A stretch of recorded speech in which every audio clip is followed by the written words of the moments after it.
Welcome back. Roxana Ferguson returning for a second segment today. We had our travel deals. Now we're talking about Mount Kilimanjaro, the climb of a lifetime for many people in Kamloops who got on board. You were one of, what, about 20 people? 18 of us, 15 from Kamloops, two lovely gentlemen from Kelowna, as much as I, despise the fact they live in Kelowna. Right. And one fellow from the States joined us. So yeah, there were 18 of us in our climbing group together. So you were approached to go on this trip and you gave it some thought and you decided yes. Why? Because as I was doing a presentation to Probus last year, I realized all the pictures that I loved were from heights. Climbing in Croatia, climbing in Morocco, climbing everywhere. And I thought, why wouldn't I want to climb this? Because it's always something, I've flown over it 3-4 times. It's always something I wanted to see. So I thought, Doug Whittle called me and said, Roxana, you should join us. And I'm like, no, it's my busiest month of the year. I can't be away then. He's like, really? Yes, you can. You can do this. So I thought, why can't I do it?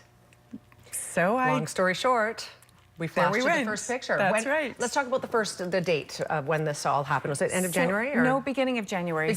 We left on the 4th of January. We won't talk about our night in Amsterdam because what happens in Amsterdam stays in Amsterdam. Okay. But this is, I'd love to tell you that we went to an orphanage and we dropped off 750 pounds of food. Wow. But the orphanage has asked us to not put the pictures up on any sort of media. Okay. So that picture that we just saw was us sitting at the gate getting our group shot before we started. And while we were doing that, these gentlemen, if you can see the scale in the photo, all of our porters could carry a maximum of 40 pounds of our goods. So they still had their own day packs, but what they were carrying for us was 40 pounds. So this gentleman, if that's 40 pounds on his head, his backpack, if you can see behind his shoulders, is his stuff. Okay, so let's just stay on this picture for a minute. So basically you guys each had a person that carried your stuff.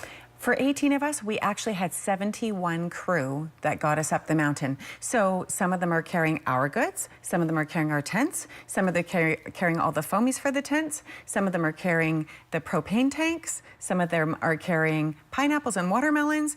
All of them had white bread, and none of us ever want to see white bread again. All of them had white bread bags attached to their backpacks. Wow. And they were flying around. But they had to, even when we got higher up, they had to carry all of our water because we weren't near water. Were they friendly? Oh, they were amazing. Yes, I'm absolutely. Sure. I would have given every one of them the shirt off my back. They were so awesome. Yeah. So when we first started hiking, it was very lush and green and nice trails. You can kind of see, it actually reminded me a lot of the Grouse Grind because very well manicured, lots of steps, but it was absolutely beautiful. And it was that way for the first 2 days. Were you thinking it might last like that for a while? Well, when you can see the mountain, there's nothing but. Sure. Yeah. Well, in this picture, for example, I don't know, you could almost say that's Kamloops-ish. I know, Sagebrushy. Yes, right? And so we had Paul from Urban Appeal. He has a landscaping company in town. And so it was so much fun going with him because he knows all the different, flora and fauna. And he said, oh, it's like that picture. That, those are just the neatest sort of furry cactus. I don't know. Would you call those succulents almost? I think that they are because if you look over in the bottom right-hand corner, those kind of look like chicken and hens or whatever those succulents are called, something like that. No gardener, please email me and say, Roxana, you don't know your, because I don't. You're not supposed to. You're supposed to know you're traveling. That's right, don't I worry. do. It's fine. So yes, for the first while it was like this and it was absolutely gorgeous. Sure. It didn't last more than about a day and a half and then we started getting into so even there, how it changes a little bit. Aren't those the most crazy looking? Is that a tree? Yes, it's a cactus tree. Is it? I've not seen those before. And they were, interesting. And we would walk next to this prickly stuff that just stung you like crazy. It's not poison ivy, but it's another kind of tree when we were back in those trails. And you couldn't help but brush up against them. So if you were wearing shorts, you felt like you were getting, stung by bees all the time. It was kind of interesting. Wow. But it was short-lived because then you were in this kind of terrain and, there was nothing there to sting you or bite you or anything else. Was it gray much of the time like that? There were always clouds. So, you look at that picture and we're down at the bottom there and you kind of think to yourself, I'm never going to make it there because that just seems like it's an eternity away, right? Yes. But, so we had lots of days, cloud, cold, wet, those days at the bottom where you start and end were the best by far because that's where we saw the sunshine. Although we did see sunshine at the top, it just was minus 21. How many days in total was this trek? Eight days of trekking. Okay. Yeah, up and down, you bet. Okay, Jennifer Crawford. I had to show this picture of Jen because you could see our campsite had lots of rocks. It's not level, it's not, you know, flat, nice, graded, you know, and then that was our washing. All we got was a basin because there's no showers. So we just got a basin of water, and at the end, the last 3 days, we didn't get that because they were literally carrying our water up the mountain, and so you got water to drink and to cook with, but they did not. And that's our dining room. That's the dining room. Hey, it works. It does, totally. Were there a lot of bugs and stuff flying around? Is that why you want to be inside, or no, rain?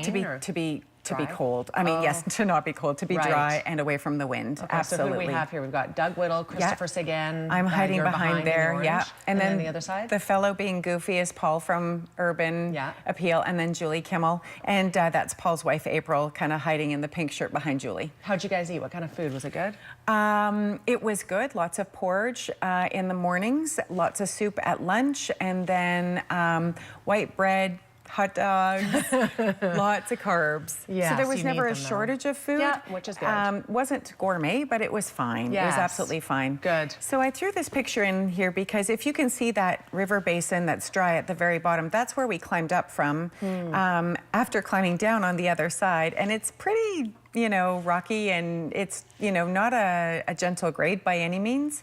So it was, you know, not exactly a walk in the, you know, park or not quite what we walked in Kamloops thinking we were training. Right. But how many of those days were there where you're like, this elevation is crazy? Every day. Really? Yeah, pretty much. Except for the first and the last day, there was always something, because we would literally go from, say, 8,000 feet up to 12,000 feet and then back down to 10. And then the next day we'd go from 10,000 feet up to 14,000 feet and back down to 12. Oh, see, I always thought it was always up. Oh, no. And they did that so that you would acclimatize. Ah. Yeah. So, no, there was a lot of up and down. Okay. Yeah. All right. So you can see now we're getting higher, and the ground is very, it was actually quite slippery. I was really glad that day it wasn't raining, because it's not, you know, it's I don't even know what that is. It's almost like a marble, but we were starting to feel better. That was a big climb up. That was our first day. We made it to 16,000 feet. So we were still looking pretty chipper by then. Just wait till the last few pictures. And I'm looking forward to hearing about this, because I know this oxygen thins out. It's quite something. So let's move on to the next one. So you can see it's getting colder. And if anybody knows Neville Flanagan, he's wearing the orange. He started off with a huge smile, and I mean, he was smiling at the end for sure. But you know, at 75 years old, I have to say I am enamored with him, because that was such a feat for any of us that are in our, you know, 40s, 50s, or 60s. But to be 75, 25 marathons in, and he will say that this was the hardest thing he's ever done. I just am in awe of him. I hope I can do the same. I don't want to do this mountain again, but I hope that I can do something similar when I'm 75, because that is just amazing. And for people who don't know, Neville Flanagan, his son Graydon, and his grandson, whose name is Chet, all went together. So 3 generations of their family climbing together. That is something they will never forget. Oh gosh, it's amazing. No. So this picture is interesting, because this is going up still. So this is what we went up in the dark. But we were coming down, and you come down a different path than you go up. Right. So I took this picture so that I could remember what, so imagine climbing that in the dark with a headlamp. No, I can't imagine. Dangerous a little bit? Right. A little bit. Yeah, a couple of times they said, stay to the right, stay to the right. And I said to April, I said, look down. And it just, I mean, you couldn't tell because it was dark. Yes. But it looked like it was 200-300 feet just straight down, and you were maybe a foot away from the edge. Wow. But, you know, nobody said it was WorkSafe approved. Right. You do have to sign a waiver. I have WorkSafe BC on later this month. I'll ask There you go. So this is when we were almost at Stella Point, which is 18,000 feet. Okay. And so the sun is just rising on the day of our summit. And that was stunning. Literally, as we were climbing up, it looked like the stars were in a sphere. They weren't, you know, like the world is round, and the stars were following the shape of the earth. It was so cool. I couldn't get a good picture of it, but that was beautiful. But that's a great shot of just how, you know, it really changed. And the day before and the day after were both socked in. you could barely see the sign that says you've reached the summit, let alone see anything around you. So we were just so happy to know that, you know, we could see the sunshine, and you'll see the picture that we have coming up of the actual summit. Like, it was just the clear blue, minus 21, plus a wind chill, but it was, you know, like, look at that blue sky. There you are. Right? Now, where are you guys looking, where the person's taking the camera? Is that the view side, or is it view all the way around? The view is all the way around, Very cool. and he is where we walked from. Okay. So the view would be to your left and to your right. Amazing. And on the right-hand side is actually a crater with a camp, a tented camp. If you couldn't, like, either get all the way down or all the way up, I would never want to stay at that camp, because it was minus 21. So, you know, I had hot shots, you know, just stuck to my body everywhere during the night to try and stay warm. I was freezing the whole time.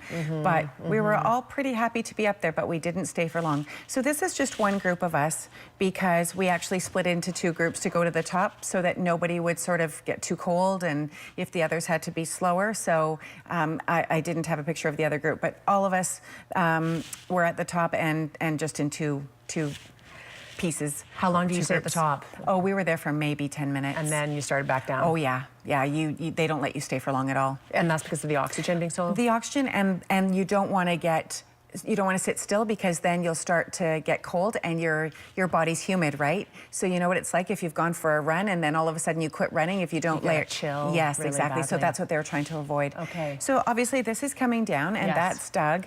And you know, Doug has no knees. His knees have been shot for ages. Dave from CP&O Prosthetics made him some amazing braces, which helped him. But I honestly don't know how Doug made it to the top. Like, the poor guy, even just training, was in so much pain and agony here in town. Wow. And it certainly was mind over matter. There's no question. But the fact that, you know, he did need help getting down, and he won't make any bones about it.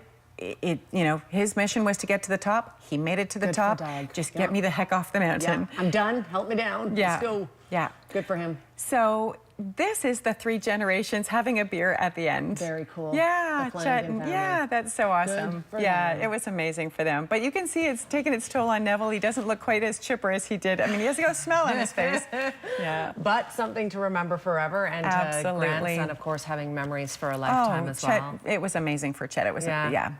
Good for Great you. experience. It sounds like something most people only do once. Once you've done it once, you've had your fill, it's off the bucket list, and you move on. That's the way it is for me, and I think everybody I traveled with, for sure. I'm so glad we had a chance to look at this more in depth. Thank And I you. can see by the smile on your face, as grueling and as hard as it was, clearly, you know what, this is a lifetime challenge that you've overcome, and bonds with people. And right? oh, the group was amazing. Right. And it's nice to say that you achieve something that, you know, until you do it, you don't know if you can, because many don't. That's right. Many don't. Yeah. Thank you for being here today. If you'd like to learn more, Developing World Connections, of course, this was a fundraiser. They do all kinds of fantastic work all over the world. Check them out on the website if you'd like to do that. We are back in about 90 seconds. Stay with us.